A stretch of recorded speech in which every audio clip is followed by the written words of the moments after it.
Assalamualaikum warahmatullahi wabarakatuh.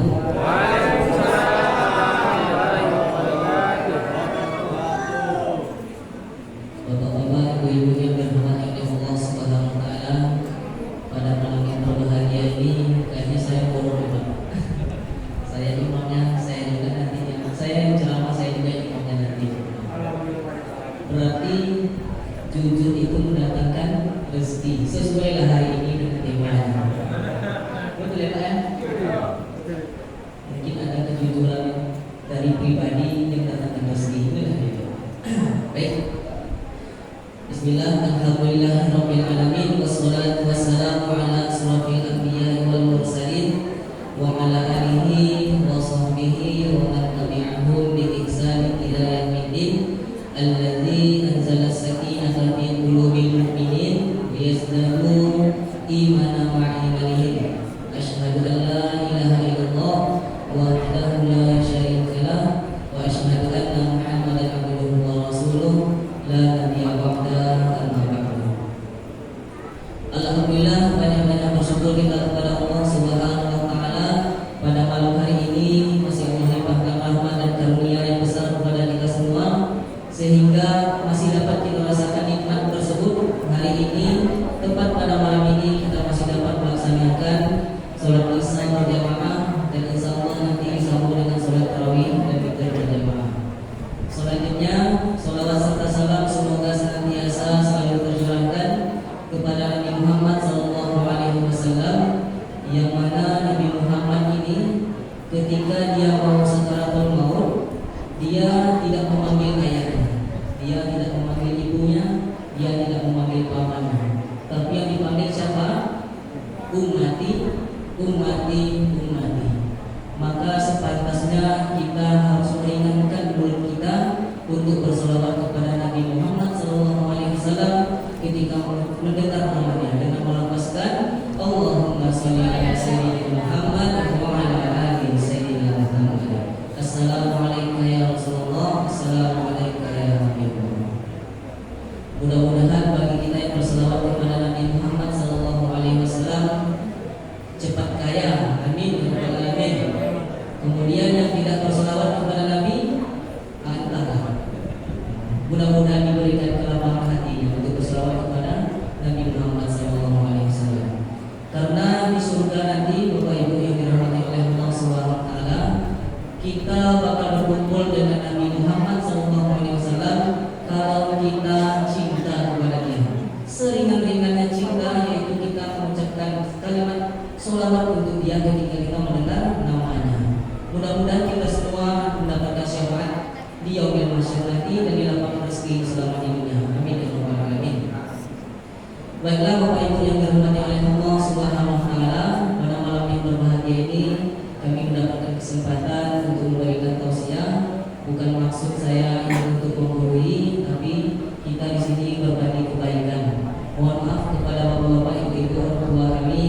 Mungkin saya masih kecil, tak layak saya duduk di sini. Mohon dimaafkan dan maklumi, masih dalam proses belajar. Memang dulu tapi masih kecil, terlalu cepat saya di sana. Karena proses belajar saya memang ini dulu, cepat saya berproses itu lebih cepat daripada teman-teman saya yang lain. Itu juga lah rezeki dari Allah. Kalau kita bersungguh-sungguh, maka kita akan dapat menempuhnya. Jadi untuk judul pada malam hari ini yaitu doa. Kalau kata orang kampung saya, prayer is the word in connection. Doa itu adalah koneksi yang paling cepat, koneksi yang paling luar biasa di muka bumi ini. Nah, itulah bahasa kampung kami. Jadi, kenapa kita mesti berdoa? Kita lihat saja pada hari ini, teknologi yang sangat berkembang hari ini adalah gadget, HP yang selalu berada di genggaman kita, yang selalu ada dimanapun kita pergi, pasti kita bawa HP ini. Betul nggak Bapak Ibu? Siap sholat naik HP juga deh. Betul kan? Nah, itu penyakitnya kita manusia ini. Tidak bisa lupa dengan HP. Bangun tidur, lihat HP. Mau tidur, lihat HP lagi. Mau sholat dia HP sebentar. Setelah selesai sholat dia HP lagi. Inilah kita sangat kita terlalu bergantung dengan HP. Tapi mengenai doa ini, Allah telah mengizinkan kita, menyuruh kita untuk berdoa kepadanya. Kenapa? Karena manusia ini mempunyai beberapa karakter, mempunyai beberapa prinsip yang sangat lemah. Yang pertama, manusia itu terbatas. Yang kedua, manusia itu memiliki ketidakberdayaan. Yang ketiga, manusia ini memiliki ketidakmungkinan. Nah, contohnya dari hal tersebut bahwasanya manusia ini lemah. Sekuat-kuatnya manusia, dalam waktu 1 hari saja dia tidak makan. Sekuat-kuatnya manusia, dalam waktu seharinya dia tidak makan, pasti dia sangat terasa lapar. Betul Bapak Ibu? Tidak ada manusia yang kuat di muka bumi ini. Manusia pasti membutuhkan makan dan minum, bahkan tidur. Tidak ada orang yang bisa bekerja dalam waktu 24 jam. Pasti dia milik istirahat. Maka kembalikanlah diri kita kepada Allah Subhanahu wa taala. Beruntung kita sebagai umat muslim, kita diperintahkan sholat oleh Allah Subhanahu wa taala. Ketika masuk waktu zuhur, istirahat kita. Itulah waktu kita. Setelah sholat zuhur bisa kita tidur sebentar. Nanti kalau ditanya, "Bos, kok lama kali masuk?" Sholat kapan?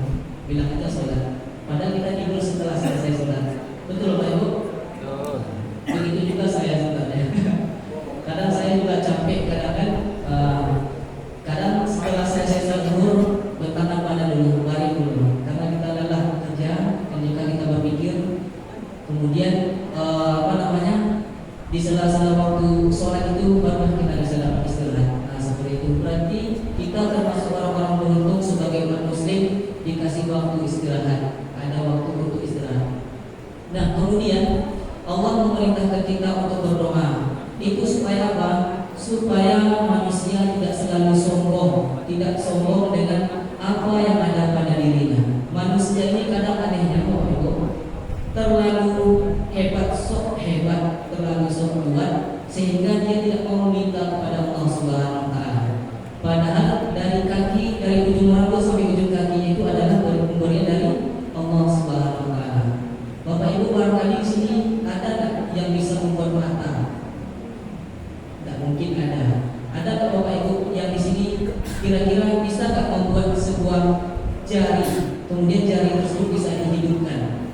Tidak mungkin kita bisa seperti itu. Makanya kita dikasih organ tubuh yang sempurna dari ujung rambut sampai ujung kaki.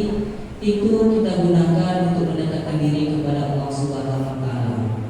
Karena perintah dari Allah Subhanahu wa taala, kita diperintahkan di atas muka bumi ini untuk menjadi khalifah, kemudian untuk beribadah kepada Allah Subhanahu wa taala. Maka daripada itu, janganlah kita merasa diri kita ini terlalu tinggi. Anggap saja diri kita ini adalah lemah, supaya kita tahu bahwasanya kita butuh Allah dalam setiap keadaan.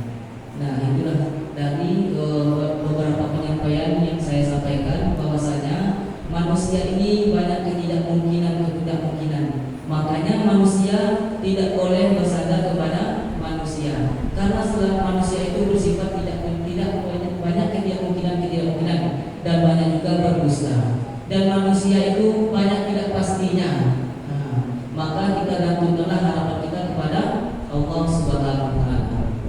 Kemudian kalau kita bergantung kepada yang selain makhluk, selain dari manusia, maka derajat dan level kita itu lebih rendah lagi. Contohnya, kalau kita bersandar kepada harapan kita kepada jin misalnya. Nah ini makhluk-makhluk atau hamba-hamba Allah yang tidak mau bersyukur. Padahal Allah itu sifatnya maha besar, maha memiliki segalanya, tapi masih mau meminta pertolongan kepada jin atau iblis. Tapi ada juga jin dan iblis itu berbentuk manusia. Tidak tahu lah entah siapa. Tapi kata orang Ustaz, jin itu diikat ketika bulan Ramadan. Memang diikat, tapi ada yang bentuknya manusia. Nah itulah dia suka ngajak nawarkan minuman ketika orang berpuasa. Kadang orang belum berbuka diajaknya minum teh es.